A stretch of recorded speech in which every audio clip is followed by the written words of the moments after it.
মহাভারতের অন্যতম অঙ্গ হল শ্রীমদ্ ভগবদ্ গীতা। কুরুক্ষেত্রের যুদ্ধ শুরু হওয়ার ঠিক আগে অর্জুন নিজের আপনজনদের বিরুদ্ধে যুদ্ধ করবেন না বলে ঠিক করে অস্ত্র নামিয়ে রাখেন। তখন শ্রীকৃষ্ণ তাকে জীবনের সঠিক দিশা দেখান, কর্তব্যের আসল অর্থ বোঝান। এত হাজার বছর পরেও গীতার বাণী আজও আমাদের জীবনে একইভাবে প্রযোজ্য এবং উপযোগী। শ্রীমদ্ ভগবদ্ গীতায় জীবনের আসল অর্থ ব্যাখ্যা করেছেন ভগবান শ্রীকৃষ্ণ। গীতার বাণী সঠিকভাবে অনুসরণ করতে পারলে সাফল্যের পথের সন্ধান পাওয়া যায়। সেই কারণে আমাদের প্রত্যেকেরই গীতা পাঠ করা অবশ্যই জরুরি, কারণ গীতার বাণী জীবনের সাফল্যের মূল ভিত্তি। আজ আমরা সেখান থেকে গীতার মূল 5টি বাণী তুলে ধরব। শ্রীকৃষ্ণের এই 5টি বাণী জীবনে সাফল্যের সন্ধান এনে দেয়।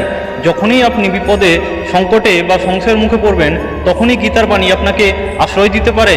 গীতার বাণী অবশ্যই আপনাকে জীবনে কঠিন সময় থেকে বেরিয়ে আসতে সঠিক পথে সন্ধান দেবে।